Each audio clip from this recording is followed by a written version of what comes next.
இங்கே ஹீரோயினோட குழந்தைக்கு நோய் எதிர்ப்பு சக்தி கம்மியாக இருக்குது, சீக்கிரமாக இறந்துரும். அந்த பொண்ணோட அண்ணன் மூலயமா தான் வந்து டிரான்ஸ்பிளான்ட் பண்ணி உயிரை காப்பாற்ற முடியும்னு சொல்கிறாங்க. அதுக்கான காசு எல்லாத்தையுமே அவங்க அப்பாவோ வந்து ஒரு ரேடியோ ஷோவில் கேட்டுக்கிட்டு இருக்காரு. அந்த ரேடியோ ஷோ மூலிமா கிடைச்ச அமௌண்ட் இவங்க எதிர்பார்த்ததை விட நிறையவே கிடச்சிருக்கு. அந்த டைமில் தான் ஒரு பிரச்சனை ஆயிடுது. என்னன்னா, இந்த பையன் மூலயமா அந்த குழந்தை கிடைக்க வேண்டிய டிரான்ஸ்பிளான்ட் செட் ஆகாமல் போயிடுது.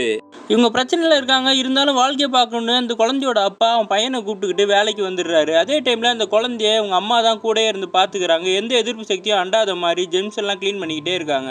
அப்பதான் டாக்டர் சொல்றாங்க, இந்த குழந்தை 10 வயசு வரைக்கும் தான் உயிர் வாழும்னு. உடனே இவங்க 2 பேரும் சோகத்தில் இருக்காங்க. அது வரைக்கும் நம்ம குழந்தைய சந்தோஷமா பார்த்துக்கணும்னு முடிவு எடுக்கிறாங்க.